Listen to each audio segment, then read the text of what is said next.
Yo, yo, yo, what's going on, my YouTube family, Facebook family? Ray Sean, keep it 100. Urban Casino, Urban Casino. Sorry about being late today. A couple things popped up, so I had to push it back from 6 p.m. to 9 p.m., but we are here. Let me go ahead and get started with this disclaimer so we can go ahead and get that out the way. And then go ahead and get into the broadcast in regard to Nipsey Hussle. Copyright disclaimer. Copyright disclaimer under Section 107 of the Copyright Act 1976. Allowance is made for fair use for purposes such as criticism, comment, news reporting, teaching, scholarship, and research. Fair use is a use permitted by copyright statute that might otherwise be infringing. Nonprofit, educational, or personal use tips the balance in favor of fair. Yo, yo, yo, what's good, my YouTube fam? So on that note, I must say, anything said about any person or persons in this content are not proven facts. Information in this content is based off of opinions and allegations. Allegedly. You know the internet's favorite word, allegedly. Allegedly. Well, let's get it.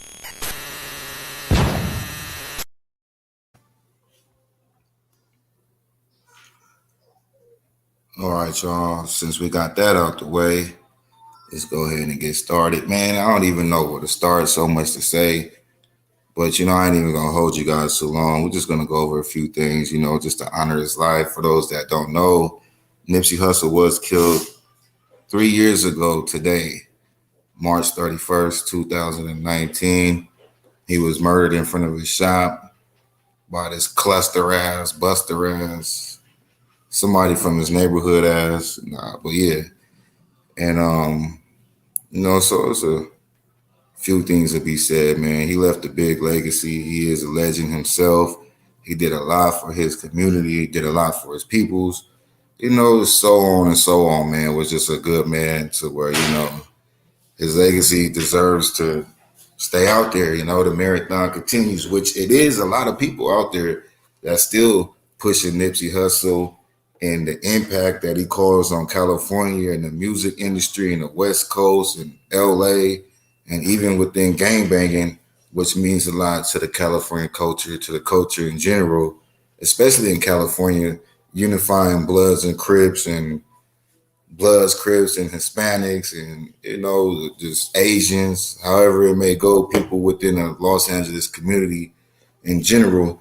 Maybe not everybody, but, you can't change the world, but you could definitely spark some minds. And that's one thing that he did for sure, was spark some brains and did bring a few people together, some Bloods and some Crips and some essays, and made songs and did videos and he always gave game. So it's another thing that's important too, because it's a lot of these musicians out here and people that come up from Los Angeles, and all they do is glorify the gangbanging life instead of, it's more to it, especially when you're a rapper, because you're in a position to change things and be a voice. And even though Nipsey is gone, like, he still has a strong voice amongst a lot of people, man. He caused a big impact. And, some of the stuff went backwards, of course, only as far as the gangbanging stuff and bringing Bloods and Crips together. But, he still caused a good impact out of that. So, it's just so many things to say about this man, on top of him, being a good husband or fiance to his wife, and good father to his kids, stepfather to what he had a stepfather to Lil Wayne's daughter. Was that his daughter or his son? I think it was his son, huh? Yeah, Lil Wayne's son, which was, all the way well respected around the table. Just set an example for that, man. It come from the streets, come from nothing, like literally selling incense on a corner of Crenshaw and whatever other street, to selling CDs across from, the what's that shit called, bro? The plaza, that he owned before his demise, which is motivational too. You know what I mean? Just the fact that this man came from nothing, right across from the building that he owned before he died. and just taking it over, building by building, boom, boom, boom, to eventually he owned the whole parking lot. He owned the whole property and was really giving people opportunities out there for jobs. And, you know, people around the community that might have been felons and not able to get jobs, but he's able to provide them with employment in regards to their criminal history or, you know, their affiliation in gang banging. It was just a, you know, big L, man, for Los Angeles at the time when Nipsey died. And, you know, still to this day, they haven't opened up the Marathon store back, which is pretty sad, man, because him and his brother and everybody else around that community just came a long way to get to where they was at just for it to be snatched, you know, because somebody want to pretty much hate or whatever and, you know, murder this man. And I don't know exactly why they haven't reopened the store. It's probably just a lot going on, a lot of politics. It's definitely not never going to be the same. I don't know. Maybe eventually they will open it. I don't really know the details, but it's back to the moral of the story is where this man came from and generated it from nothing and was able to do that, man. That's a multi-million-dollar property. That's not nothing that you just get overnight. You really got to have a dream, a passion, something, you know, that's pushing you to want that building. What's going on, Rod, the creator? Doing pretty good up in here, man. Blessed, can't complain. Just been chilling all day. I've been off that Nipsey all day too, though. I ain't even gonna front. It was a nice California day, rolling around with the windows down, AC on, you feel me, smoking on some good. Just enjoying them vibes, man. Keeping that legacy going, you feel me? Just in, you know, in this memory. Then on my end, you know, I was a big supporter of Nipsey, man. You know, I was I'm not gonna say I was like a die hard fan like that, like, you know, as far as him dropping music just instantaneously on it. But I always fuck with his music, always fuck with his vibes, like strong, like, you know what I mean? And always watched his interviews and you know, listen to what he had to say. And then I was very excited for him when he finally dropped his album and just moving up in the game. Like, just imagine if he was still here and where he would have elevated to now. Man, you can't even imagine because that man had like so many positive things planned. He was doing so much and just on that road to greatness before his demise. And man, so it's like when that shit happened, it was devastating to, I mean, a lot of people.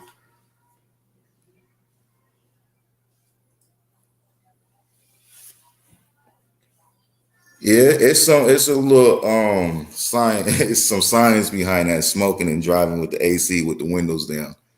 Cause it's like you gotta I like the mixture of air. So when you know, when Nipsey made that song, I kind of understood it because I was already doing that. Like, you know, it'd be hot, but then you don't want it to be too cold. You just want it to be like perfect. You feel me? So you be in the mixture of both. But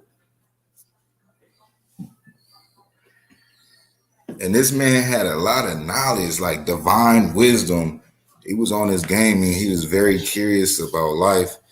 And I think that's, you know, what pushed him to go the limits that he did.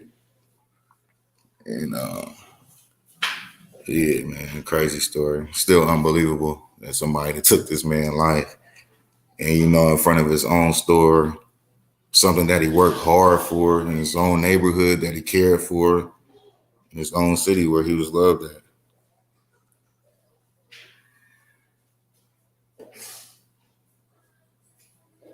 Right. Every time I think of Jay-Z saying Nipsey was all he listened to.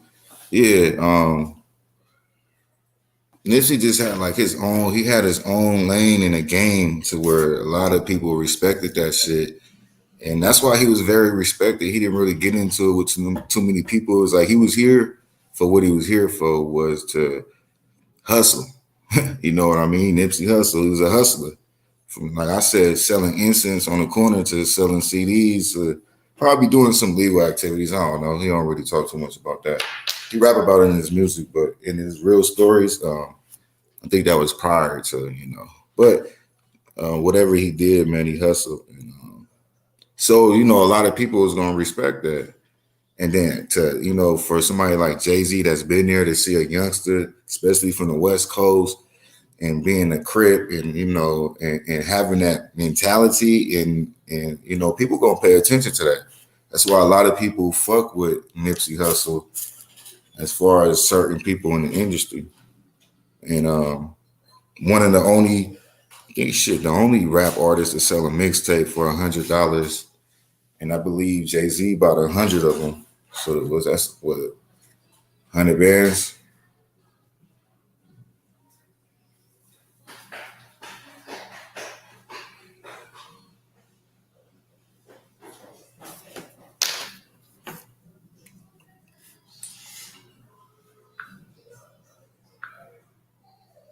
But yeah, I'm just man, I just felt that I should do this, man, because there's a lot of people out there, right, that still probably don't even know this man's legacy.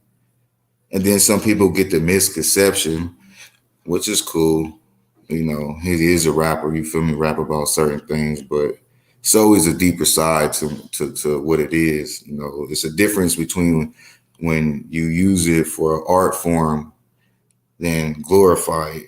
It's a big difference, glorifying and promoting and using it for art, which, he always made it transparent that he wasn't glorifying nothing that his lifestyle. It's just his story. And then on top of, he's able to tell his story while being a different person.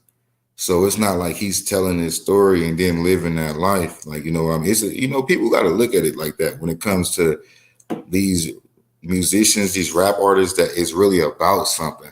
Because of course they're gonna, it's okay for these people out here to write movies with violence, right? And tell a fake story and influence people. And they don't get criticized for that. So it's pretty much like the same thing, but it's like rappers get more criticized and it takes away from their true legacy for the most part, the way most people think, which is not really cool because there's really some good rappers out there that is more than just a rapper.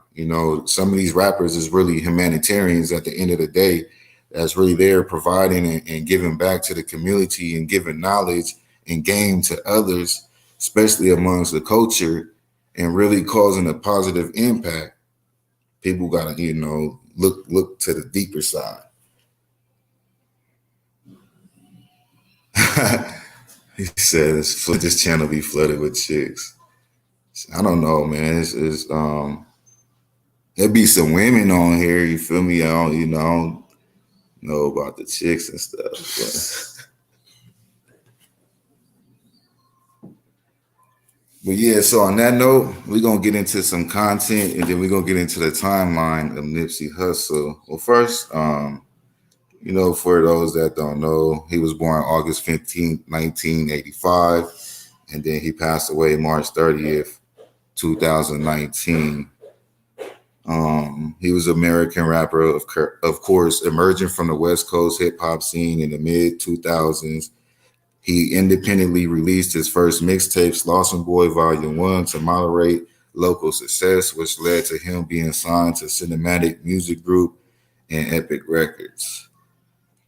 So he had a long process, man, in his career of getting to where he was, which, like Denzel said at the Oscar Awards, man, the devil will attack you at your highest moment in life. And that's just exactly what happened with Nipsey, man. He was at the height of his career. He had it, and I want to speak on this real quick. People out there knocking his legacy. I ain't gonna say no names, but people know who I'm talking about when I say this. When they speaking on Nipsey ain't no legend, and then they try to put it on the music side. If you're a legend, you're a legend, bro. All that consists of being a legend. And even on the music side, just because he didn't have multiple albums or this and that, Billboard this, he still had a lot of great music, like legendary music that's going to last forever. So that was still legendary. And like, how is selling $100 mixtape not legendary? or because he only had a certain amount of time in the game. Like, that doesn't matter. Jesus only had a certain amount of time to be Jesus before he passed away, and it wasn't that long. So I just feel but that's my opinion though. But I'm going based off of that opinion of Nipsey not being a legend, which is bullshit. Like, you know what I mean? Like, he didn't did so much, it's not just one. It's multiple levels to legend. So how can you be a legend in all this, but try to knock him on this? Like, the man's a legend. You feel me? Yeah, haters always come back when you grow to be greater. Yeah, and then this don't make no sense, man.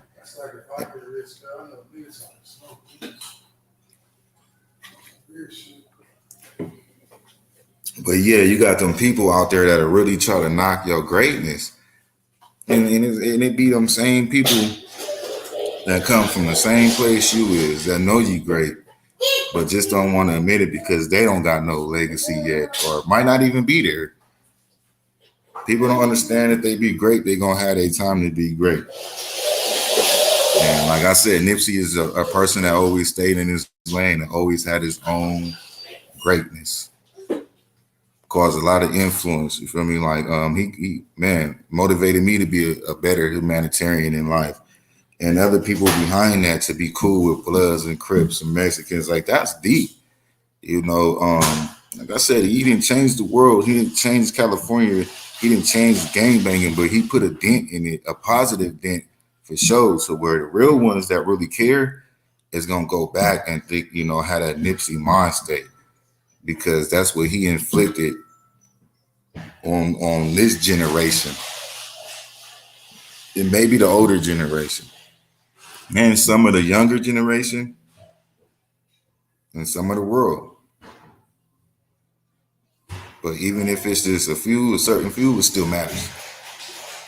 That's why people like this need to be honored in life and never forgotten, because it's only right, man. The marathon continues, and this man, his name gonna live forever.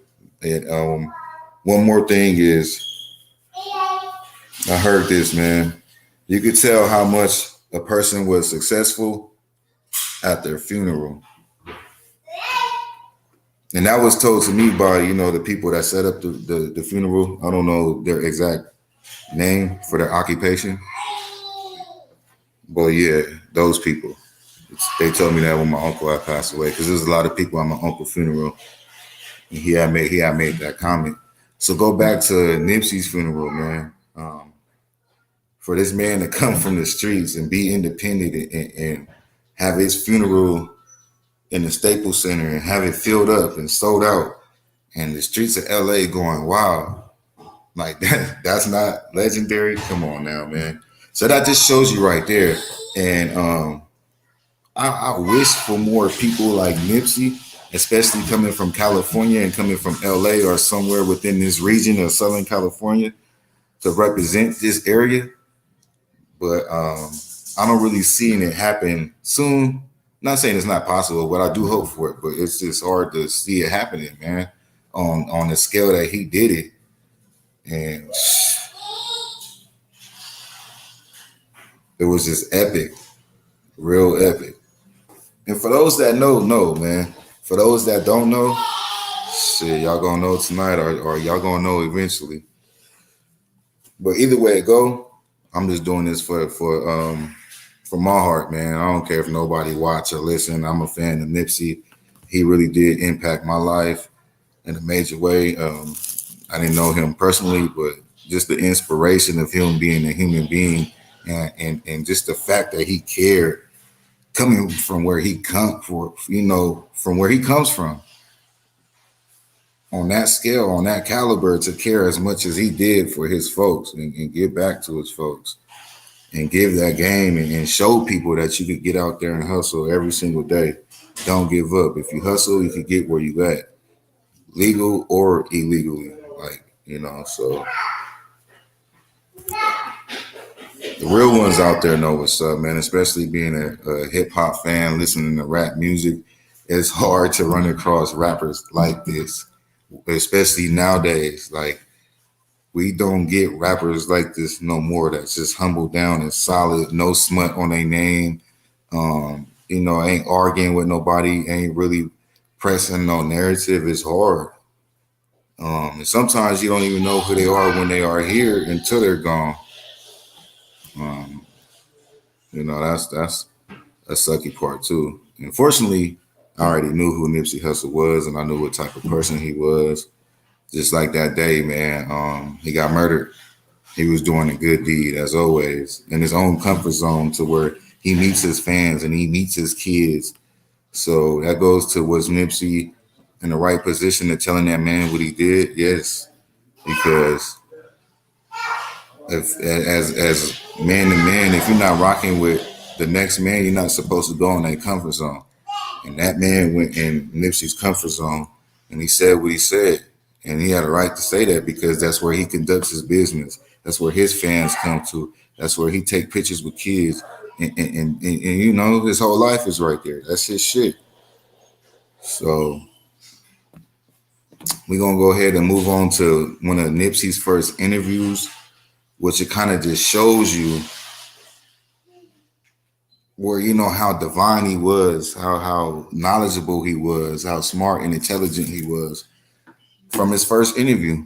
Before he even, stepped into the game, he already had that solid mind state, of a young king that was just ready for what the world is going to bring to his universe. And so yeah, let's get into this video, y'all. For those that haven't seen it, this is like literally one of his first major interviews that he did years and years and years ago when he still had the curly hair and,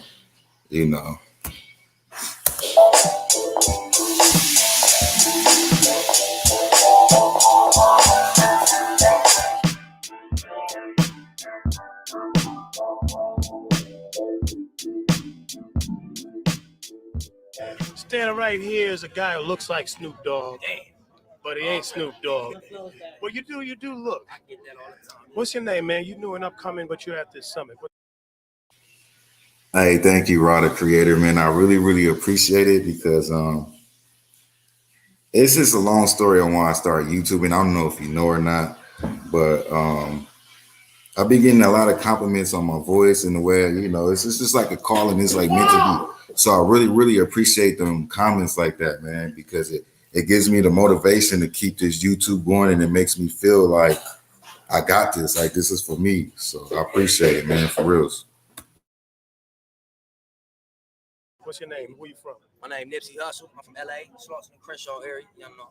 Okay, well, Nipsey Hussle, that's named after Nipsey Hussle, the comedian. Correct, yes. So talk a little bit about yourself, man. What brings you up here, up and coming, and how come you're not blinging and having all kind of crazy diamonds and all that? I guess you're here to get your money right, huh? All the time. I mean, all that is cool for the image and all that, but all them is liabilities. You feel me?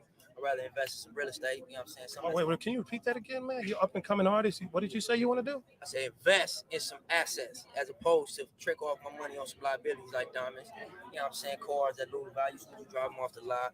So you're trying to get land. See, y'all see off top, like old boy was already shocked by his reply. Like he's like, damn, this man hella smart. Like, what you say? Because as I heard what he said, he ain't really got too much bling on. And then, his answer was, forget all the gold, forget all the jewelry, invest in some assets, get property, get houses, get something that, that's really valuable in life besides all this other BS. So he came in a game ready. So, and Nipsey, the type of person that's going to tuck some money and have some meals put up. Just imagine, the things that he had planned, man. But at the same time, this is the mind state that people need to be in general in life. You know what I mean? When you get you some money, invest in some assets and do whatever is necessary in these times that we in. So if it's Bitcoin or whatever the case may be, but property is always, somewhat good for the most part, or any type of investment is always legitimate. You feel me? Make sure your credit right and things of that nature, and you will get somewhere in life and you ain't gonna be struggling forever. especially for young folks and just turning 18. You work that stuff out through your 20s. By the time you're 25, hitting your 30s, you be straight, good credit, and you got maybe a business going and things of that nature. And trust me, I was a student to videos like this and listening to videos and watching rappers like this. All my favorite rappers. Oh, and I don't really idolize nobody. I don't idolize nobody. I just pay attention to what they got to offer as far as real shit, game, and positive things to put into the atmosphere. That's what really attached me to certain artists. You know what I mean? Unless they just got good music and sound good, and it's just for my own satisfaction of the music. But for the most part, I try to stay solid to people like this. Land. Exactly, homie. A real asset. Take care of my people, because it look good, but at the end of the day, you losing value, homie. It ain't appreciating. It's depreciating. It's losing value. What do you think? Why do you think it's so hard for people to get that message? I mean, one and a half, you get guys that say they got to impress the females. Female ain't trying to talk to you unless you blinged out. On the other hand, you got other people feel like they got to show off to the homies and impress them with their riches. I mean, what do you think is how do we get that out of that mindset? I mean, I feel like that's insecurity. Material things ain't nothing. You feel me? At the end of the day, it's who you is. You wasn't born with it, you gonna die without it. So if you feel you need some diamonds or some jewelry to get at a female, it's because you feel you lack something within yourself. You know what I mean? So all that, as far as that angle, it's like I feel that's insecurity. Now talk a little bit about yourself, man. You out here, what you say, Slauson, right off Crenshaw and all that, right? What, he's Egyptian? He's African. Oh, see, she got it all wrong. She got the continent right now. Yeah, you got the continent. Okay, well, she said he's Egyptian. Ethiopia is a little bit different, man. It's a little bit over to the west. She didn't take classes it's there. All good, though. She got the continent right, though. And, I mean? I'm African, but I'm from LA, though. You know what I mean? All right, talk a little bit about what you're doing and how you're trying to make a difference in terms of the West Coast scene out here right now. How you trying to fit in? What's your angle? I mean, I'm just representing what's going on out here. You know what I'm saying? From a perspective of a young dude that's been out in these streets in LA. You feel me? I'm just, giving it to him raw and uncut. But at the same time, I'm not glorifying this violence that's popping out here, because it ain't nothing to glorify. You know what I'm saying? I'm just really, it's like I look at my music like a snapshot of my neighborhood. You see what I'm saying, y'all?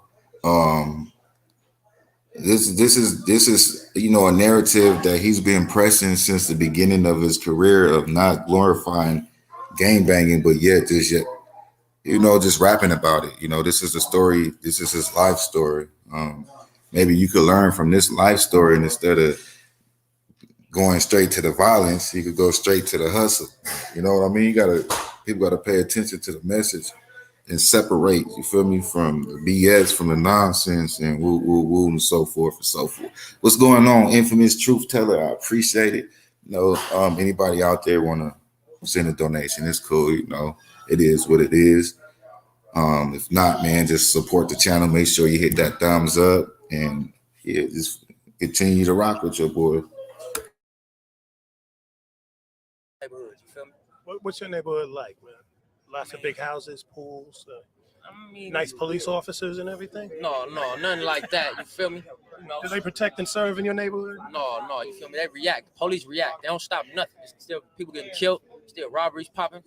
Everything happen, they just react to it. You know what I'm saying? They take you to jail and make money off you after it happens. They don't stop nothing, though. Okay. Police don't protect and serve nothing. They just react to it. You feel me?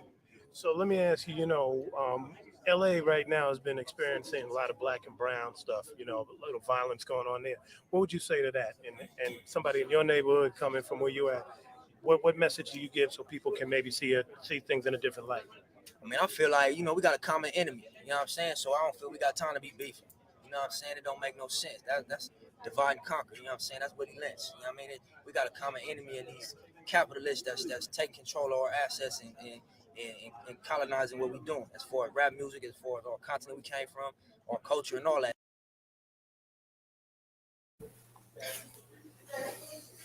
And I want people to understand how important this message is right here when he asks about the unification between brown and black, to which this is over 12 years ago, you guys.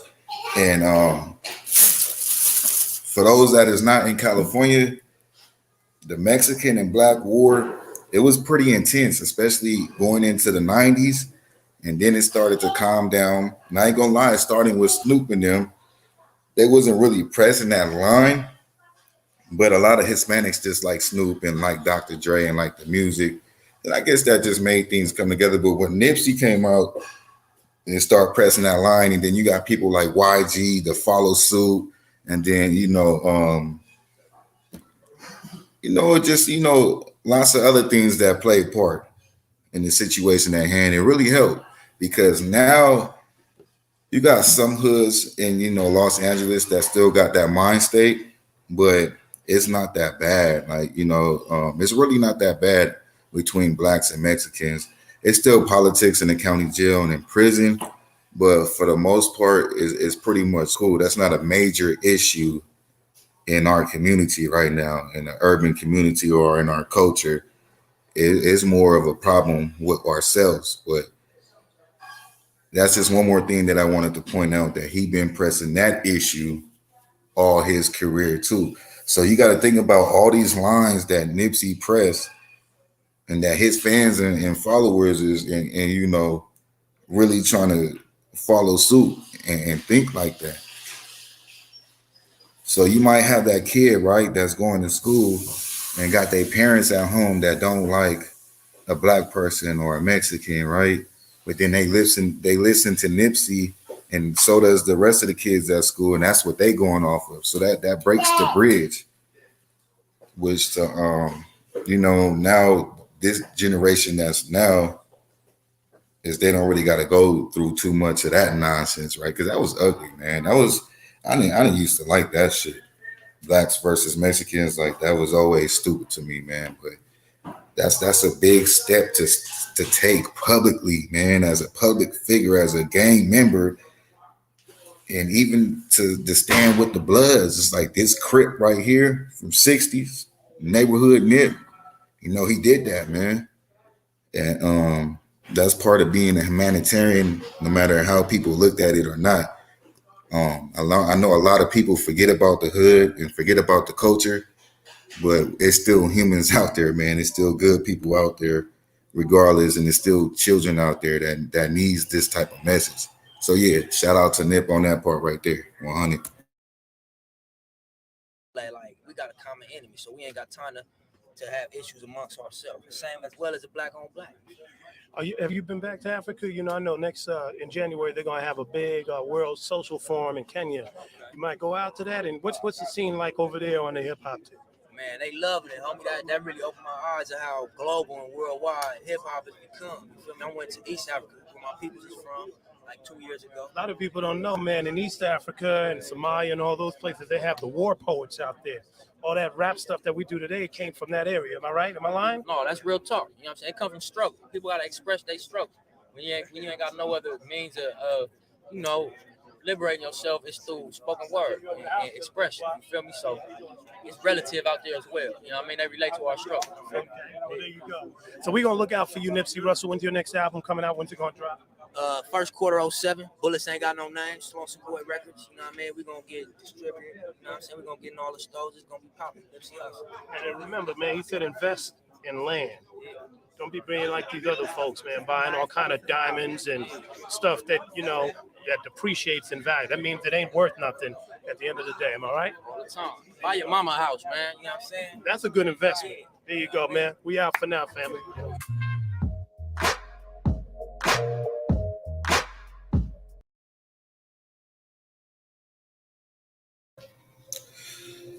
Yeah, fam. So just that video alone should show the world just how great of a person this man was. Not even that. Let me take that back.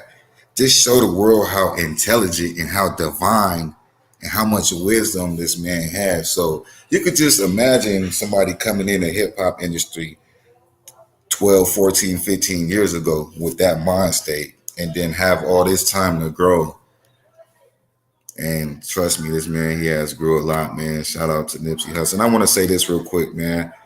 Prayers to his family, prayers to Lauren London, his wife, his father, his brother, Black Sam, and of course his children, his sister, and all the fans out there, everybody that's that was affected by this man's death, man. I know a lot of people was hurt when it happened, and I was so hurt. I cried that day. Like the only rapper I cried about was Nipsey Hussle. Like no cap.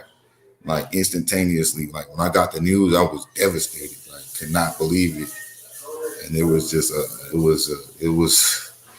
was an ugly situation, man, for a long time for LA, man, and the retaliation. But it's like not to promote violence, man, but people should have knew. That's one thing I always used to think about Nipsey. I'm like, man, ain't nobody untouchable, right? But I'm like, don't nobody really got a problem with Nipsey. If somebody was to do something with Nipsey, like they asking for a death wish, like it's gonna be consequences behind that. Whether if Nipsey want that to happen or not, he just got so many people behind him, so many homeboys, and so many people that he put on, so many people that he stays solid for. Is gonna be an ugly situation. So you would never think. Well, I never thought a motherfucker would do Nipsey Hussle like that right there, then in like how it happened. I would never think that. So I was hella in shock, man. I would never forget that day. I'm telling y'all that.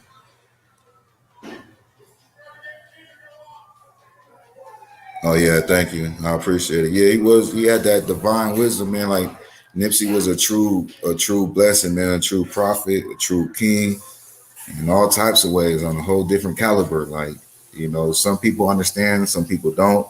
But look, it's not for everybody to understand. Nick was here for his folks, his culture, mainly LA, Southern California. That's the real people that knew Nipsey. It's a lot of people outside that didn't really know Nipsey, so was not really affected by it. But the real ones that didn't even know Nipsey, like say in North Carolina, never heard of a Nipsey, but heard his story, is going to be affected by it. Like this is a great man that life got cut short due to a cluster, a little buster ass dude. But yeah, as far as Southern California and these people that, man, telling y'all, yeah, prayers for Black Sam, man. I know he was devastated, man. That whole family is devastated, man. They still haven't opened the shop back up, and I'm pretty sure there's politics behind it and other reasons, probably legal issues. I don't really know, but I just know, like, look how I feel. I could imagine how they feel. I'm pretty sure it's still gonna take them a couple years to get back to it. I know they should have plenty of money and be cool, but I know they're gonna get back to the program, man. Something. Hopefully they open the shop back up and they make it like a museum or something for Nipsey and still sell product and t-shirts. That's what I'm looking forward to. I'm gonna actually like look into that, see if they got any information on that. Okay, you actually stay in Los Angeles, Jessica? Or are you just saying like the last time you passed by? As far as I know, it's still fenced off.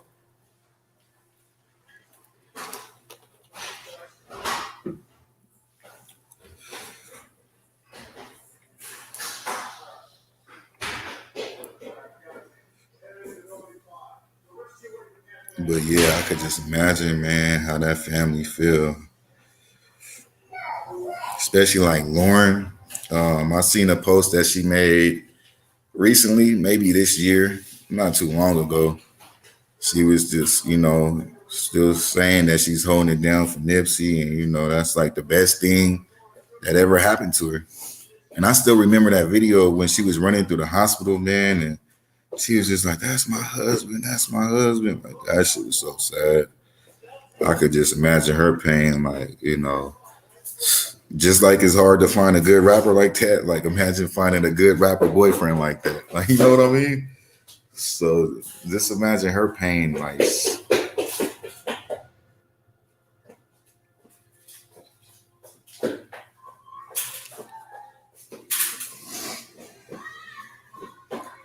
Thank you, Infamous. I appreciate it. I'm gonna drop the link too anybody's out there that want to come up, they got anything, maybe Nipsey caused some type of impact in your life. Maybe you just like his music. Maybe you just like his story. I don't know. It's open pretty much for anybody. So it's right there in the comment section. Anybody is welcome to come up. If you're over there on Facebook, I cannot see your messages. So if you did leave a message, don't think that I'm ignoring you. You just got to come over here to the YouTube section on the StreamYard and leave a comment.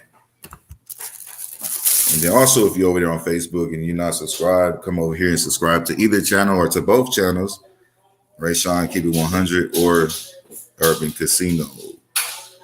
Which, for those that don't know, my Urban Casino channel is like a channel that I'm working on in the background. I'm just trying to build up like little by little.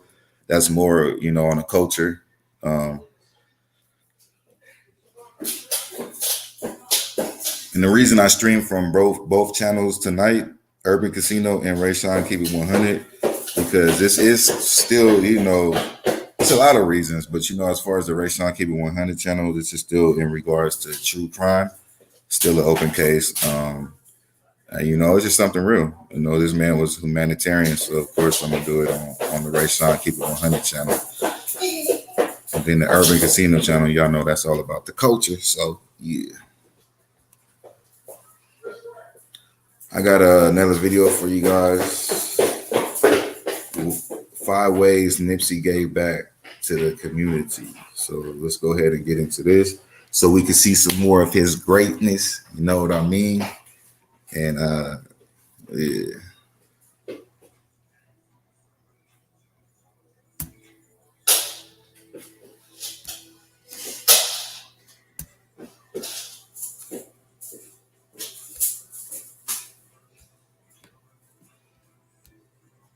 Well, actually, hold on real quick. I'm gonna go ahead and play this disclaimer, then we're gonna go ahead and jump into it, you guys.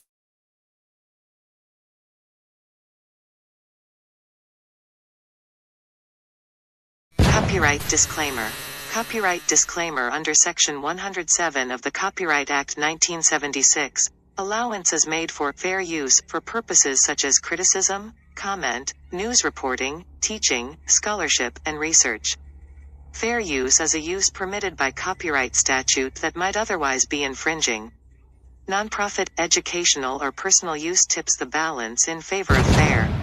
Yo, what's good, my YouTube fam? So on that note, I must say, anything said about any person or persons in this content are not proven facts. Information in this content is based off of opinions and allegations. Allegedly. The internet's favorite word, allegedly. Allegedly. Well, let's get it.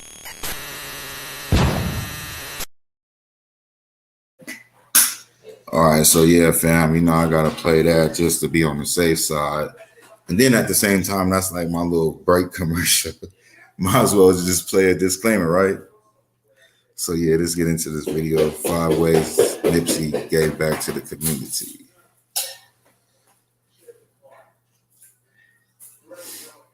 I would like to get on, but I smoked a pack of cigarettes. You good? Ain't nobody tripping off your voice, man. You ain't got to show your face or nothing. So I don't think nobody is really going to know who you are. But I know how it is. Like, you don't want to hear yourself. Actually, you're not even going to be able to hear yourself until you go back and watch. So come on up. Don't make that no excuse. So that means that you do want to say something, but you're just concerned about your voice. But this is the channel where you do have a voice, even if it's raspy. So yeah, you good.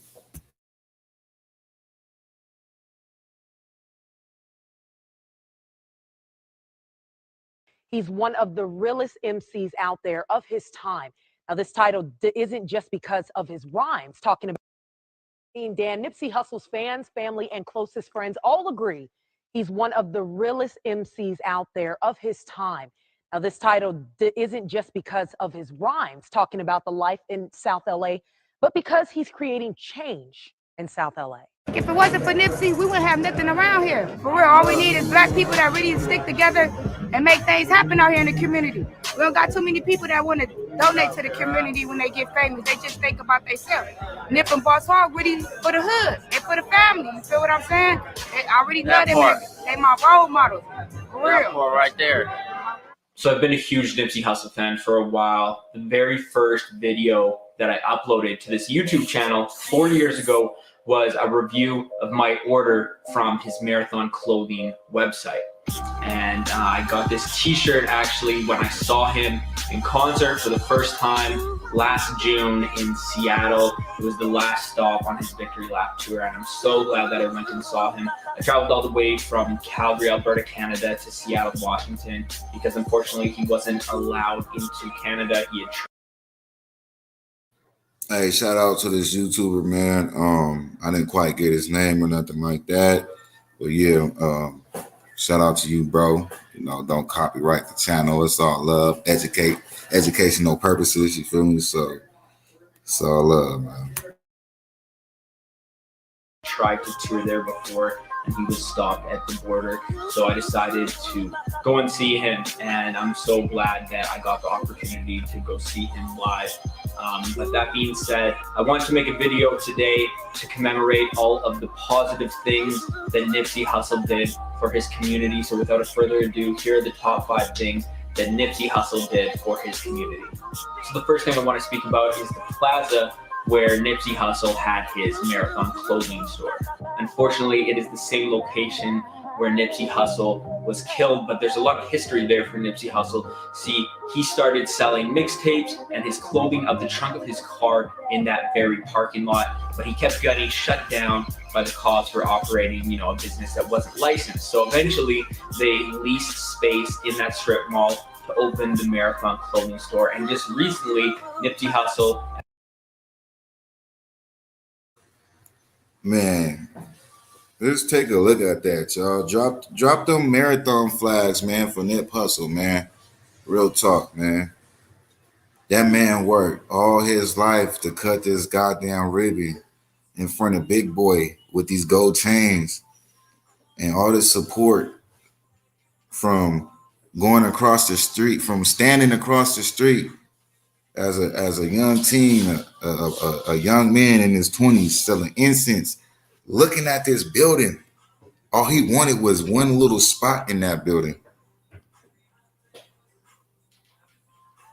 One little spot. And he ended up owning the whole freaking property, man. Dropped them marathon flags. Some race flags, the white and black checker flags. For those that don't know, let me see y'all drop them. No, it's only 4 people in here. I don't know how many is on Facebook, but let me see 1 or 2, man. Let's get it going. But look at that, Ra, the creator. Can you imagine that feeling at that moment in life right there? Like just thinking about, man, the hustle, the grind, the ups and downs, the jail time, the record deals, the being broke, the re-ups, the studio time, the sweat, the blood, the tears, the hate, the pain, to cut this ribbon right here, man. Look how happy he is. You can just tell, man. Probably one of his best moments in life. Shout out to Big Boy too, man, because he always rocked with Nipsey. He always was a big supporter of Nipsey Hussle.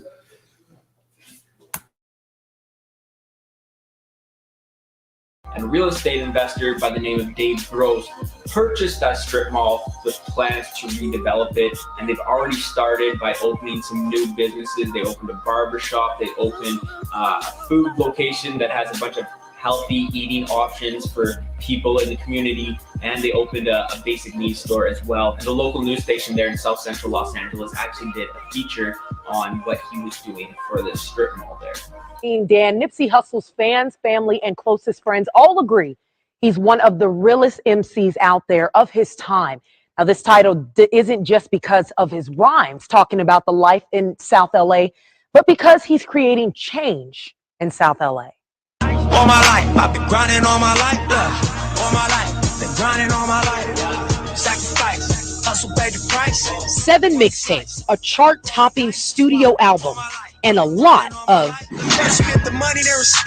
Nipsey Hussle's lifelong grind is paying off, and now the 33-year-old rapper is paying it forward in Crenshaw. My career started right here. This community put me on.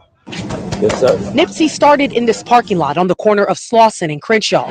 He used to sell his unsigned mixtapes out of the trunk of his car. Now, you actually own half of this lot. Yeah, me and my family, Black Sam, Adam, my pops, the whole team. He also owns Marathon Clothing Store, which not only sells his label. Yeah, let me correct that. I guess it's half the lot. I thought it was the whole lot, which honestly, it doesn't really matter for that location, that locale, you know what I mean? In South Central Los Angeles, where that's where all the Chinese people be, one of them buildings ain't cheap. So, but I just want to correct that on my end. Half the parking lot, whatever the case may be, he had that month sold up. You're but lets his visitors use an app to enhance their shopping experience. We playing a long game. We don't want the money to stop when we go. When we can't work no more, we want it to outlive us. We want it to be generational. And next door, a basic needs shop. They sell everything from prepaid cell phones to fragrances. By the end of this year, Nipsey will also open a barber shop. And so we gonna call this Steve's. It's named after my homeboy Fats. You know what I mean? It's a tattoo of him right here. He was murdered last year. And a Creole seafood restaurant. And everything. All the equipment was brand new. All of these businesses are family owned and operated. And let me say this, y'all. Hey, what's going on, Infamous? What's going on, Ray Sean? Trying to make it happen one day at a time. Right. I just came in to show some support. Oh yeah. So I don't have to hear my boys fighting, because they're fighting they fight over everything. I got the earbuds in, and I'm like, nope, don't want to hear it. I know that's actually one thing I forgot in my car is my earbuds, but it's all good. But glad to see you on here, though. I know you've been trying to get up here for a cool minute. You ain't been up here for a cool minute. So real quick, are you how do you feel about Nipsey? Are you a fan? I'm pretty sure you're aware of his story. If not, you've been watching enough right now to hear it. So what is your input on Nipsey? Were you a fan? Did you become a fan? I didn't even know. To be honest, I didn't really know much of him. I mean, I heard about him, you know what I mean? But I never really, but watching all the stuff that you're putting up there, you know what I mean? He was trying to switch up everything, you know what I mean? He was trying to unify things, trying to, make them see that anybody could do it, Yeah, exactly. So I'm glad you actually kind of in this position, because it's kind of half the reason why I do this, which is like, Nipsey always had a voice, right? But his voice was taken from him. But he still does have a voice. But then his legacy, though, like his legacy still deserves to be out there. So, for me, he was real humble. He was real humble, obviously, because you know what I mean. I didn't really hear.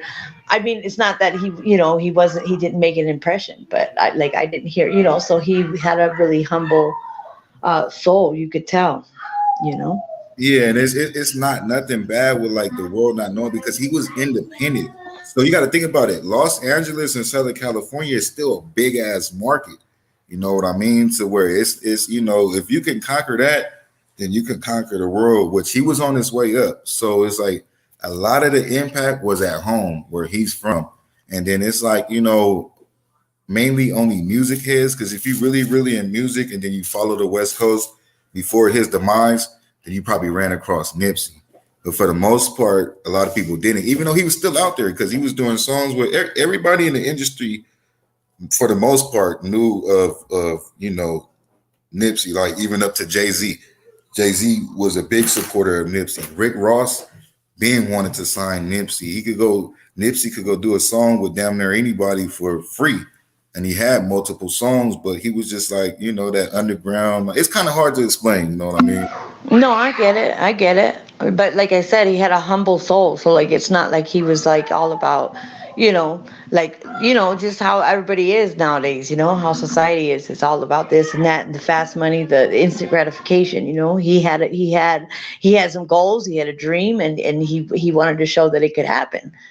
And he did show it was gonna happen. It's just people, there's just, there's ugly and evil in the world that just they just can't handle it, and that's living here on earth, we're not in heaven, and you know what I mean? We don't get to walk on those golden streets and all this stuff, so we gotta, there's good and bad and everything, positive, negative, and it sucks that it's always, how they have that saying, the good die young, Yeah, exactly. And on that saying, man, I think, we all got to go. Of course, being here on earth is not eternal.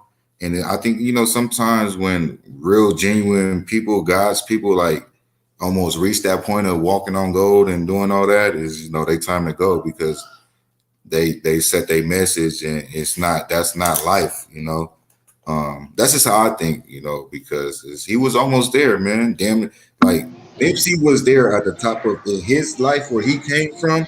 He was at the top of his world, at the height of everything, his career, his life. He was 33 years old, like the same age as Jesus. Like, that's the middle. Yeah. To where, man, it was a lot of great things, man. Yeah. Real humble, great person, and was all the way around, and he's well rounded, Yeah, especially like Los Angeles and big impact, man. He was a Crip that was able to go to different blood hoods and sign blood artists and work with Bloods and work with Hispanics and right. Unify the youth, and just, man, the list goes on and on and on and on. Right. He's a good soul. Yeah, so let's get this video, and then you can stay up here though, you good. Ain't nobody else hopping up, so shit. Maybe you'll motivate somebody to come up here. Yeah. Go ahead, do your thing. Thank you, Rob. Appreciate the compliments, man. Means a lot, for reals, for reals. I told you that a long time ago. That your voice sounds all like DJ, like a Sunday night slow jams. Yeah, I know. I appreciate the comment from everybody. It's even better that you're not the only one that feel like that. So, man, it means a lot, for real.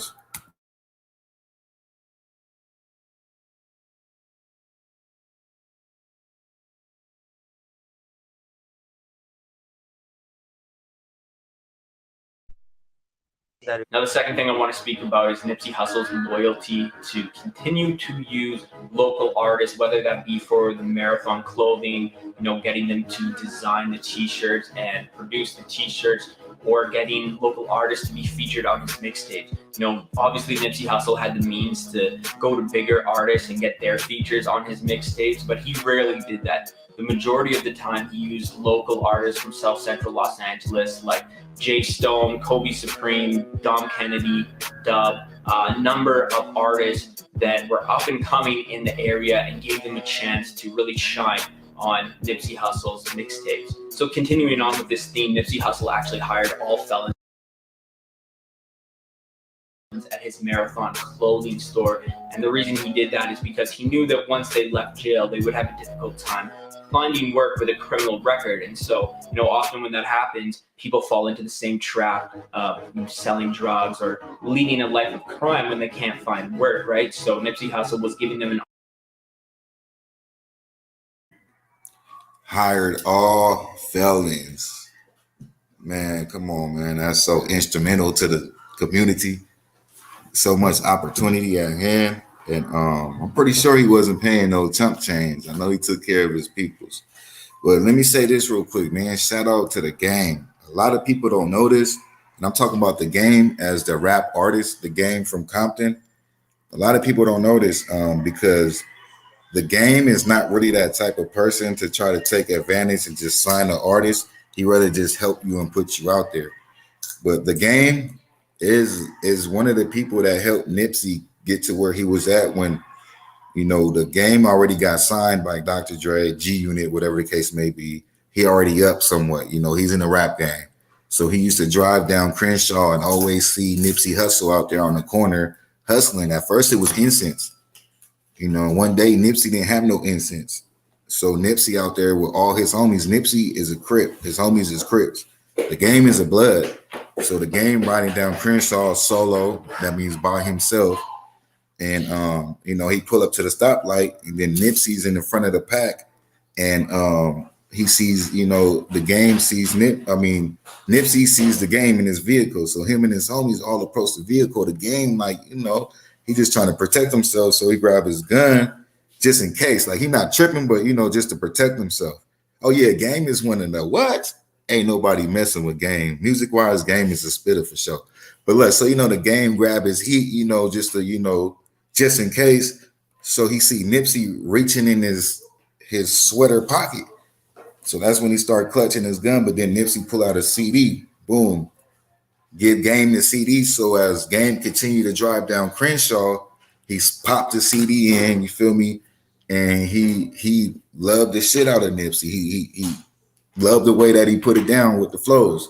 So he hit Whack 100 up, which is his manager, and they got Nipsey Hussle in the studio that night. And that's when, so this is Game's mind state. Hey man, I fuck with Nipsey. Let's do a couple tracks with Nipsey and let's give him the rights. And whatever he does, whatever his profit is, you know, boom. So he did like 4 songs. The first song was called They Roll. It was him and Nipsey. They did that song. And then after that, the Game and Whack 100 put Nipsey and Kendrick Lamar on a tour to where, you know, Game, you know, was a blood at this, you know, a main blood at this. He's still a blood, but you know how it goes in the beginning. So, you know, he had to fight homies over that, cop phase over bringing this Crip, Nipsey Hussle, on this tour. And, you know, so that helped out Nipsey a lot too, man. So shout out the Game for, you know, unifying that bridge too in between Crips and Bloods, and Nipsey continuing that love. And, you know, the Game always rocking with Nipsey throughout his whole career. But a lot of people don't know that because it's real nigga shit behind the scenes. That's just the best way I can say it, you know. But it's out there for those that really know the story. It's out there. You hear Game talk about it a couple times. You hear Nipsey talk about it a couple times. But everything was done. You're funny. It's just because you're all, yeah, he rode solo. That means he rode by himself. Yeah, because, you know, a lot of people don't know. Yeah. Like, They don't know the lingo. You know, I'm talking, it's all type of people on my channel, man. We come from looking for missing kids. So, you know, I think about, I take all that into consideration on who I'm speaking to. And then I want everybody to understand, you know, because it's for everybody to understand this man's legacy. So I want to be very transparent on everything that I use. My terminology, like, I get it. Yeah, you know how it goes. I get it. Shout out to Rado, man, still tuned in the comment section, man. I appreciate it, bro, for real. As a matter of fact, bro, drop your Cash App. Drop your Cash App. You drop my Cash App. I'm just playing. I'm just fucking with you. Hey, I done looked out for you a couple of times. We done looked out for each other. Like, I'm just fucking with you, Rayshawn. Yeah, you know. I got you, but you never got your birthday groceries full. Still sad about it ain't your that, fault. it's all good. I'm still a little hurt by that. You know? I'm talking to you, Ron. Yeah. Drop your Cash App. I ain't gonna send you too much, like, you feel me? So don't get all excited, like, you know. It's just a little something for the appreciation, man. It's a thought that counts. You know, He says I put 5 on it. I really appreciate. Yeah, it might be, you know, a 5 on it. You feel me? Hey, there's a lot on this end, you know. Shit, gas high over here. That's a whole half a gallon. A whole half a gallon. You feel me? Shit. I made I put some new videos out too of some missing kids. I did a real long video of all, like, I went on the missing and exploited kids, and I said, please don't forget we're still missing, and I made a long video, and I put all these missing kids that have been missing, even from 1955. I displayed them all on my video. Hell yeah, that's what's up, man. Got to keep the awareness out there. That's what it's all about, spreading awareness, keeping that voice going for the voiceless. You feel me? Did you see my tribute to the boys? Did you see my video I made for the boys? No, I haven't. You got to send it to. Send it to me in my inbox or send a link. Yeah, for sure. All right, go ahead, continue doing your thing. An opportunity to prove themselves and make an honest living by working at the Marathon clothing store. I was out here in the streets, feel me, like getting in a lot of trouble. Dropped out of school, went to jail, gun cases, I gangbang, you feel me? He gave me a job, put me on, got my parole off my back. It's influencing people to do better, you feel me? Because homies, they've been on, they came from scratch right here, feel me? Hold on real quick, you guys. It's going to take a little 30 seconds. So, I'm going to just go ahead and play this disclaimer so they won't trip off this, this content that I'm playing. All right, yeah, it's cool. My bad. I didn't know. I don't really know. It's a lot of people to deal with. But I'm glad you corrected that and put it out there. Much love. I appreciate it.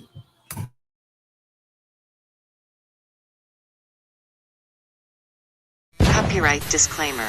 Copyright disclaimer under Section 107 of the Copyright Act 1976. Allowance is made for fair use for purposes such as criticism, comment, news reporting, teaching, scholarship, and research.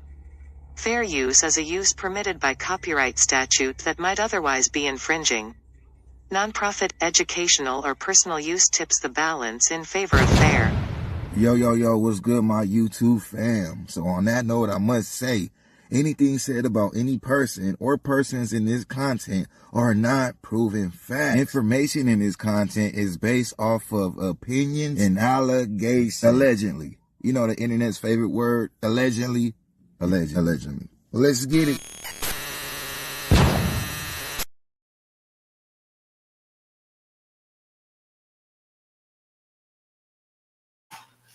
All right, so I'm back. I'm a little out of breath. I had to run to the vehicle.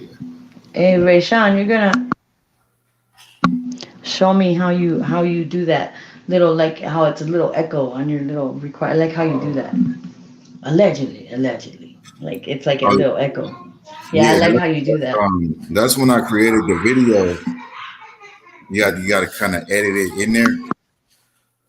But yeah, it's all custom editing. I'm a master at that shit. But yeah, I'll show you. I got you. And that's another thing. Like when I do this YouTube, I swear to God, I'll be in the mindset of Nipsey Hussle when it comes to helping others, like giving that game. As you know, Infamous, like I always don't mind giving out that free game on how to YouTube and what to do, because I rather, help somebody and see my peoples come up off of something free to where they can make money and feed their families. And then, just that part, you know what I mean? Spreading the love, putting people on and giving that game, going that easy route that I already took. So, but yeah, I just want to it comes from people like Nipsey. Actually, it comes from Nipsey being in that mindset, like really nobody. It's called intrinsic motivation. That's what it's called.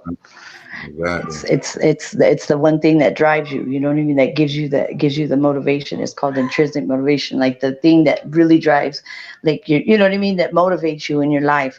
Like the thing that drives your soul. It's called intrinsic motivation. Yeah, exactly. But I always kind of been like that though. Like I even tried to put people on with my roofing business and shit. Like always. I know. You cool like that. So yeah, so this is why I'm, so in tune with a person like Nipsey and so affected by his lifestyle and his legacy. Right.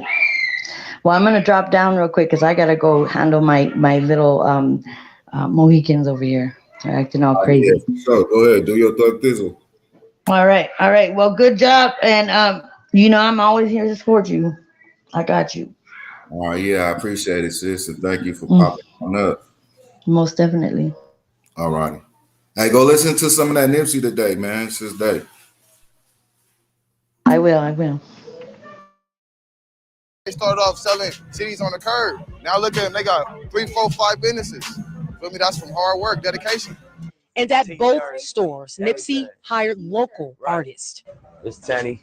Hi, Tanny. I'm Leah. Partners and up-and-coming artists. Now, the heartbreaking part about this is that, Nipsey Hussle's brother, Black Sam, said in an interview after Nipsey Hussle's death, because he hired all felons, obviously they're not allowed to possess guns and they're not allowed to carry firearms. So when Nipsey Hussle was attacked and shot at, no one was able to come to Nipsey Hussle's defense and shoot back and try and protect him. So the third thing I want to speak about is another real estate venture that Nipsey Hussle did with Dave Gross. It's called Vector 90, and they created a co-working space where individuals from the community could go there to collaborate. Yeah, so I want y'all to pay attention to this too, because this is very detrimental to everything that I'm, part of the whole dialogue of what the whole purpose. You understand what I'm saying? Is all right, boom. He already had it cracking in the hood at his plaza, at his shop, his building with multiple businesses where he hired felons. So of course there was always an issue with that. And then of course he always wanted to do more. So this is where what is it called again? Vector. Let me see. Let me go back because I want to get the right information. Vector. Yeah, there you go. Vector 90. And this is to bridge the gap between the city and Silicon Valley. And, this was another opportunity in the venue that he tried to put out there before his demise. So it was more than just in the hood. He expanded out the hood and it was always trying to expand. So y'all pay attention to this, y'all. Because this was one of the great things that he was doing, prior to his demise. Like one of the last things that he was doing with his business partner, same person that helped him purchase the property of where the Marathon clothing store was, along with all his other businesses. Did with Dave Gross. It's called Vector 90, and they created a co-working space where individuals from the community could go there to collaborate, create, innovate, and just sit down and have a place to work and build. I saw something that you had put up or were talking about. I think it was on Big Boy's show in LA. It's called Vector 90. Vector 90, yes, and I reposted the video. I've seen that. It was about something with technology and business in your neighborhood. Yeah. So Vector 90 opened up the day before my album release. It's basically an inner city co-work space. And in the bottom half is a science, technology, engineering, and math center, which is basically the skill set you need to go into Silicon Valley. Even when we did the grand opening, all the artwork on the walls were facts about technology and about these companies and how the demographics are in Facebook and Google and Twitter. And it's like the highest one has 8% African-American people. The goal is to create a bridge between the inner cities and Silicon Valley. And especially it's important in LA because that's an hour away and there's minimal representation. And in an attempt to attract entrepreneurs to the community, his latest business venture is Vector 90, a co-working space in the Crenshaw district. It's very important that co-working spaces or spaces like this exist in communities like this for people of color, where we can have resources and spaces to work and to network and to meet with people and collaborate with people.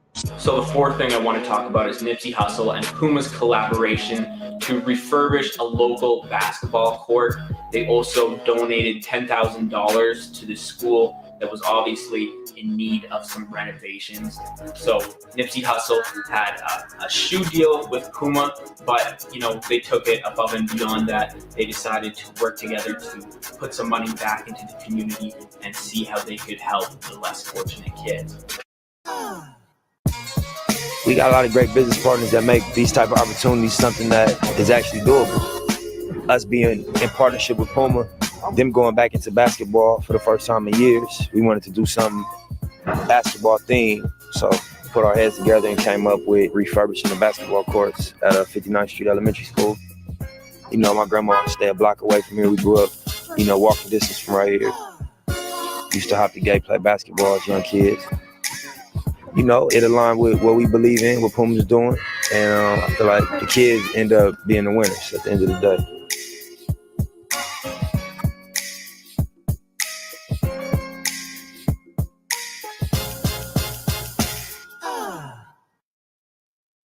Nipsey says businesses are only part of the change.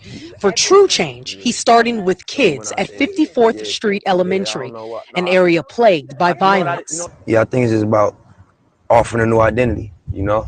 Like it's not weak to be strong. It ain't weak to make smart moves. He hired a local artist to help spruce up this basketball court. And I see in the inside, it's got safety, respect, friendship, kindness, community. Principles, yeah, to live by. So the last thing I want to speak about is Nipsey's initiative to sit down with lawmakers, to sit down with the LAPD, to sit down with council members to make a real impact in his community. You know, he didn't just talk about it. He didn't just hand out turkeys at Thanksgiving. And that's very instrumental too to everything that he was doing, was actually sitting down with law enforcement in consideration. We got to take this into consideration to where he came from. A person that came from the streets, a gang, or, you know, an ex-gang member that was from Rolling 60 Crip, that, you know what, this man felt he wanted to do something good in his heart, and he did whatever he wanted to do and was still respected in all types of aspects of life, coming from the gang banging culture to the rap culture, to the humanitarian culture. Whatever Nip wanted to do, he did. Nip wanted to go sit down with the police and do what he wanted to do to build that bridge and that gap in between the community and law enforcement to help for the future of the children. Nip was going to do it. And nobody was going to say nothing about it. And it's not that easy. Trust me, y'all. I done been through it just looking for kids and being called a snitch, just for looking for two kids from my culture, from my backyard that's missing, that happened to be murdered by their adoptive parents. I got called a snitch for that. So I could just imagine on his level of, you know, just the fact of the thought of sitting down with law enforcement is deep. And especially for a black man to try to build that motherfucking gap in that bridge, it takes a real one. And that's something I could speak on off experience. So unfortunately, he was murdered the day before this was supposed to take place, but it's just the point that he had the motherfucking heart to do that shit and was willing to do that. He was really making these changes in his community by investing his own money into it, by sitting down with lawmakers, by sitting down with people who are willing to invest their own money into his community to make change. So on numerous times he sat down with council member Marquise Harris Dawson to speak about things such as gun control, to speak about things such as a project called Destination Crenshaw, which involved, you know, getting a transit line through there, you know, getting more money invested into the real estate and developing it so people who live in the community can actually prosper there and have a number of opportunities to grow and develop their skills. Nipsey's will to sit down with lawmakers was again proven shortly after his death when LA Police Commissioner Steve Soborow sent out this tweet that said, "We, LAPD Chief Moore and I were meeting at the request of Nipsey Hussle with him and Rock Nation tomorrow at 4 p.m. to talk about ways he could help stop gang violence and help us help kids." I'm so very sad. You know, that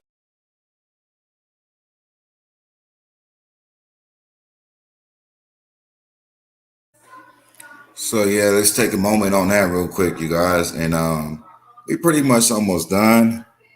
I ain't gonna hold y'all too long. Like I said earlier, as much as I could talk about Nipsey, as much good stuff is out there, but I think the point is out there. This is a tweet from the Los Angeles Police Department. You know, he was supposed to meet with the Los Angeles Police Department the day before his demise with Rock Nation and talk about some nifty things, some great things for the community, for the kids, for help stop gang violence and help kids, man. He was murdered the day before, which is just sad. That the person that murdered Nipsey would not take none of this in consideration on top of everything else, his family, his kids, the impact, man. And it just goes to show you, there's people out there, you know, them haters, they really hate. If somebody really hates you, they really hate you. So if you really got haters out there, be careful, man, because when they can't stop you, they you know, they're gonna try to stop you. It's possible to get stopped. But yeah, just, you know, this is a lot to show on his resume of how much of a great man he was, you know, to where the LAPD, the Chief Moore was affected, you know. And they also mentioned it was upon the request of Nipsey Hussle to do this in Rock Nation.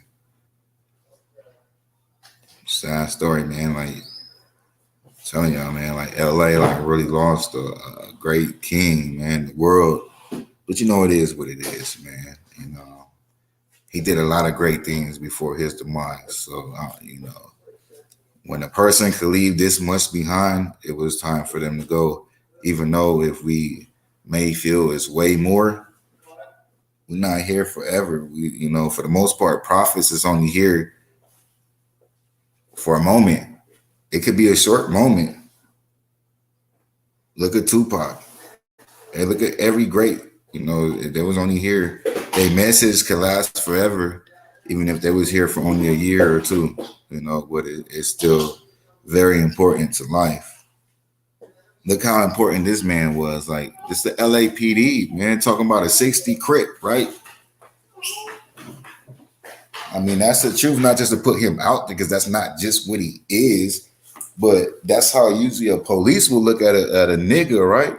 Real talk. My bad, I'm saying the N-word. I usually don't say that on my Ray Sean Keep It 100 channel. But remember, we are in connection to both of my channels. But yeah, that's real talk, man. So when you can have LAPD say something like this about a 60 Crip and the great things that he tried to do, very important to life. Something that need to be paid attention to.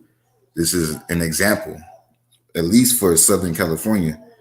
You know, hopefully we get another Nip, man, on this level. I doubt it, because it could never, ever be another Nip. But, you know, maybe somebody will get motivated and do the same things. Because trust me, it'll never be another Nip. Nip is definitely one of a kind, and that's why it just sucks, man. And it still sucks that this man is gone. But, you know, it's life. We got to understand. A lot of people out there still hurt, probably confused, don't understand, because the way he had to go over a senseless act, over a selfish person, selfishness, hatred, ignorance, for no reason. This man doing a good deed, you know, he went to a shop to do a good deed. That's why he lost his life, for being a real one. One of the realest ones to ever do it. Actually, the realest ones to ever, the realest one to ever do it, especially from our region, Southern California, the West Coast, the realest one from the West Coast. Real talk. And he is not really to compare to Pac, compare to a Biggie. It's a prophet. I feel it's a prophet in a certain person for every generation and for every culture and for every group, whatever. Like, you know, God is going to work. He's not just going to send one. It's going to be multiple people out there, man. But for us over here, you know, he was one of them for sure. Talk about ways he could help stop gang violence and help us help kids. I'm so very sad. that was such a heartbreaking tweet and put things really into perspective after Nipsey Hussle's death, because it showed that he was killed by the very thing that he was trying to stop. He stayed in Crenshaw and he was trying to build up that plaza because he wanted to create opportunities for kids that were going to be in that same neighborhood. And this wasn't the idea of the LAPD. This was Nipsey Hussle's idea. He had requested to sit down. Then another thing, man, just look at what we're looking at right now. And I hope nobody takes this the wrong way, but I'm gonna just keep it 100 because it's reality. We got a white boy from a different culture. Yes, son. What? Yes. Chips, juice, your cup. We got a white boy, not saying it like that, but he's racist, Caucasian man, should I say? I guess that would be more professional, right? A Caucasian man, I'm pretty sure from a whole different culture, with a Nipsey Hussle shirt, doing a video on Nipsey Hussle that's inspired by Nipsey Hussle in his story, man. So on top of everybody else, it just shows you how many people this man has touched.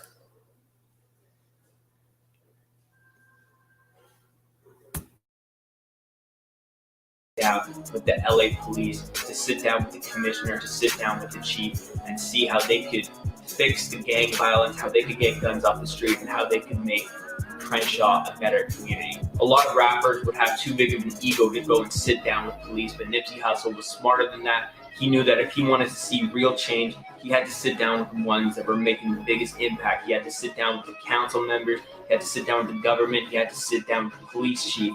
He didn't want to just talk about it, he wanted to actually see it. He wanted people in his community to actually feel it.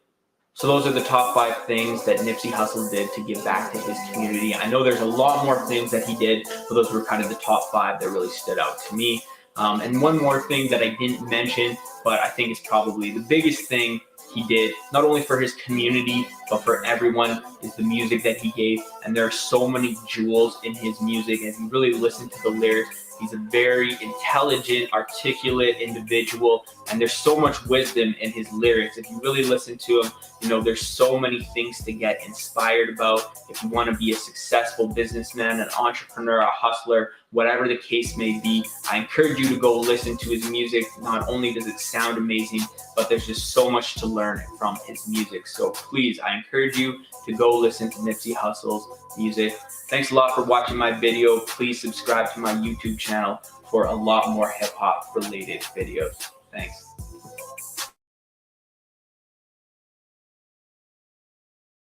I gotta find his channel description out of respect. I'm gonna eventually put it in my description. Y'all make sure y'all go subscribe to him if y'all want to. I know I said that was the last video, but I got to do this one more video, man, in regards to, this is something that was released today. Nipsey Hussle honored by Lauren London with tribute on 3rd anniversary of his death. And this is very important too, to the situation at hand, as far as Black love, man, and love in between, just in general, and men being men nowadays, like, to where, and 3 years ago in these times and days, like, this man was still dedicated to his wife and his family and his kids, and treated this woman, Lauren London, with respect, to where, on his behalf, he's just a rapper from LA, and Lauren London is one of his favorite actresses, and he ended up being with her, getting, almost about to get married to her and have children, and hold her down. Like, he wasn't doing no fuck shit with her, like, to keep it real. And that's an example that a lot of people, a lot of men out there need to see, you know what I mean, on how to treat a woman, especially you rappers out there, just everybody, man. It don't matter who you is. This is a good example. Because he could have got like anybody in the world and been a hoe and did all types of things, you know what I mean? But he was happy with who he was with. And like Lauren said, this man never called her a bitch, never disrespected her. And that's her words. So I don't know if she's just trying to I don't think that's the case, but you know, if it wasn't real, most women ain't gonna like, you feel me? Ain't gonna, you could tell, like, you know what I mean? You could tell how divine it was. And so that's a good example. So on that behalf, I gotta do this. You know, I gotta end it with a tribute from his wife, his fiance, whatever the case may be. You know, his queen, you feel me? That got a lot, that has no smut to put on this man's name. That could be a good example for a lot of you men out there, including me.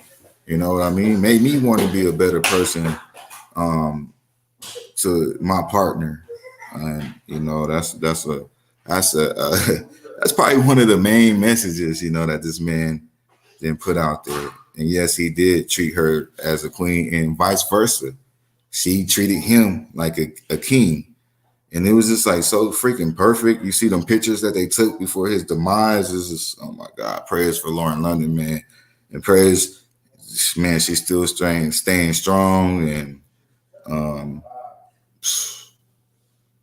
her dedication, I mean, like at this point, you got to move on. I guess it would be okay to move on. I don't really know how that goes, like, because it's weird losing somebody and then moving on. It's always a weird situation. But it seems like she's still holding Nipsey down. So contrary to that, she's still holding this man down, man. And that just shows you how much of more of a good man that he was all the way around. And this man, real inspirational, man, for real. So let's get into this video. We'll go ahead and load it up.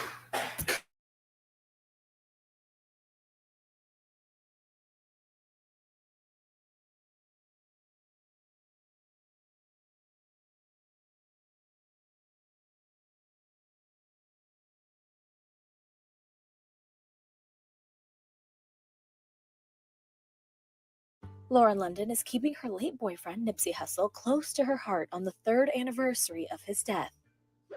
On Thursday, the actress shared a photo of the rapper smiling with a moving caption on Instagram, writing, "Loving you here, there, then, now, forever, and after. Long live the King Ermias Ashtam, Hustle Man." She also shared photos of him on her Instagram story and a quote card reading, "I may not see you, but I feel you, and the moon and the stars and the seasons always changing. Telling me, though I may seem alone, that you never really left." Nipsey was fatally shot outside of his store in Los Angeles on March 31st, 2019. Lauren and Nipsey were together for 5 years at the time of his passing and share a son, Cross Ermias, who is now 5 years old. He is also dad to 13-year-old daughter Imani, and she is also mother to 12-year-old son Cameron Ari, whom she shares with her ex-fiancé Lil Wayne. Last month, the 37-year-old appeared on the On Purpose podcast and talked about how she has coped since Nipsey's passing 3 years. And of course, a lot of people don't know this. Nipsey was a great father and stepfather to, of course, all her children, but one of her children was Lil Wayne's, one of Lil Wayne's children. And you think Lil Wayne had something bad to say about Nipsey? No, of course not. That's how great of a man he was. Just to continue the legacy, you know. Just on that note, anybody that has something bad to say about Nipsey is a straight up hater and probably ain't shit up in their life, honestly. You know what I mean? And wish they could be the man that he was. But yeah, so, continue to listen to the story, y'all. Years ago. It is the ultimate lesson in control, not having control. Shout out to Lauren London. That's all I gotta say, man. Real queen, real one. Nipsey molded her to be that real one. 3 years later, still down for her king. You feel me? That's what's up, man. Shout out to you, Lauren. Like, for reals, for reals. And we feel your pain too, sister. We got your back. So man, drop them hearts, man, for Lauren London. Drop them blue hearts with the marathon flag, man, for Miss Nipsey Hussle, man, for holding it down. Like 3 years later, she's still with Nipsey, man. That's what's up, man. For reals, for reals.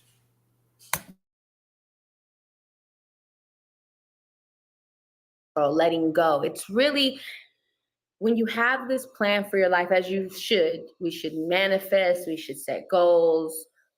You should, right? You should have intentions. And when that gets derailed and you have plan B now to go off that you didn't plan on, it is the ultimate test of surrender, letting it go, letting God now move in your life. You know, I think for me, I had this idea, we had the kids, we had a family, and the head of the household is not here anymore. Does that mean I have no purpose here anymore? No, I still have a purpose. I still have a mission.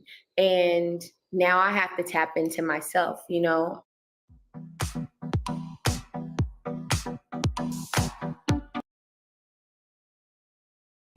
Man, that's that Nipsey talking. That's right, Lauren. For reals, you know what you got to do. It seemed like, she got a lot of understanding. So I know she got a lot of support. I don't know if she took some type of counseling or whatever, but it seemed like she been pretty strong, man, as far as publicly. What she releases to the public, it seems pretty legit, which is also, she needs to put her story out there too, for lots of women out there, lots of widows in general that lost a partner due to anything, violence, car accident, just in general. She's a very strong person, man, to look up to, and going through what she went through, and just going back of like I said, man, I'm a Nipsey fan. So I remember everything. I remember that video of her going through that hospital. And of course, I'm not going to play it on here because we're not about that. Like, you feel me? That's somebody's pain that I wouldn't even want to re-see that video because it is so hurtful.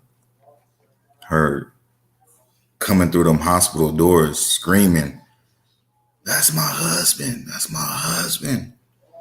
Just to later find out the worst news of her life and how to move on from like the best thing you ever had in life.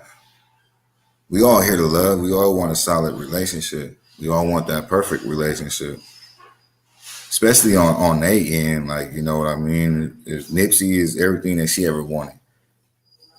She's everything that Nipsey ever wanted. And then they financially stable. So like their life is like perfect. Then boom. Yeah, exactly. I know they do a lot of talking behind the scenes for sure, because it happened around the same time. And then they're both big names of LA. They both similar. Not similar, but similar. They're, because they're Kobe, Kobe and Nipsey died around the same time. As far as LA wise, it was like, bro, we just lost Nipsey. How the hell we supposed to deal with Kobe? But then boom, pandemic right after Kobe. Like Kobe died, then 1 month later the pandemic. So it was a weird situation, but that's how it was. It was like literally Los Angeles just lost Nipsey, and then now we losing Kobe. So it was a lot of stuff in common, and they both had, the last funeral before Kobe that was at the Staples Center was Nipsey's. So it's, they have a lot in common. I'm pretty sure they didn't help consult, within each other and talked about a lot of things. But yeah, those two, man. Shout out to those two. I think that's pretty much it, y'all. Of course, it could be way more said about, man, the late great Nipsey Hussle. Yes, son.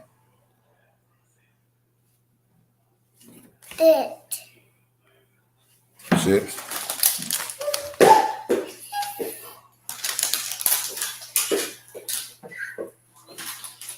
My bad, you guys. I got my son right here with me. Y'all know how that goes, parent duties. But yeah. I just seen a comment about Tupac. Let me see what y'all saying. 1 in a million. He was the closest we had to modern day Tupac. Yeah, he was definitely the Tupac of our generation. And you got to think about it like, you know, he's a product of Tupac. He studied Tupac. So it's a, you know, his mind state would, of course, as him being a rapper and him wanting to be real, you know, is to bring more to the table, which, you know, it's not even to go into comparison, honestly. Tupac was in the 90s. It was only so much stuff to offer. And then, you know, Nipsey is of the 2000s, a little bit more to offer. They was both legacies, and yeah, man. He was or you know, for my generation of coming from California, definitely our Tupac. Even though my generation is when Tupac died, we were still like kids. We heard about it, but might not have been affected until we was older and really understood what Tupac was about. But knowing what Nipsey was about when he passed away was, you know, a whole different story. Like I was me. I used to just listen to music, and music was music, and rapper was a rapper. It wasn't really, you know, still had a couple idols and stuff, but as far as on this scale, like Nipsey was always different, especially when he died. You know, it was even more that I realized when he passed away. Like, damn.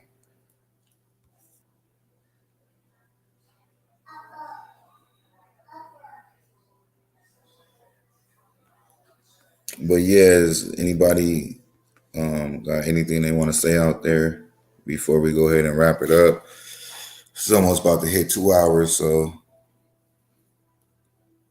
it's kind of longer than what I expected. Well, actually, no. Yeah, RP Nipsey, RP Tupac, RP all the other real ones, you know, out there too. Another great person that we just lost, I feel, is somewhat on that level. So, Young Dolph, you know, I'm pretty sure for Memphis, he represents that. And a lot of people stand on that. He was a great man, did a lot of great things. It's a lot of influence by, you know, these rappers right here, man. But on Nipsey end, shout out to Nip, man, for being the great man that he is and everything that he done. Just the inspiration that he brought to the table on his own. Because he was his own man and he did what he wanted to do. So that's most important. He didn't really have no engine behind him besides him and God. And, you know, that has a lot to do with everything. But yeah, I'm out of here. Hope I did a great broadcast for you guys. Shout out to Ra, you know, being tuned in the whole time. Hey, actually, Ra, drop your Cash App one more time, sis. So I'm gonna note it right now on my phone, and then I'm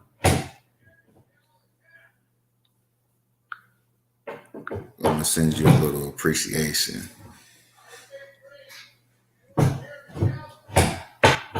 Yeah, definitely RIP to Kobe and Gianna too, for sure. Oh yeah, okay. Let me note that.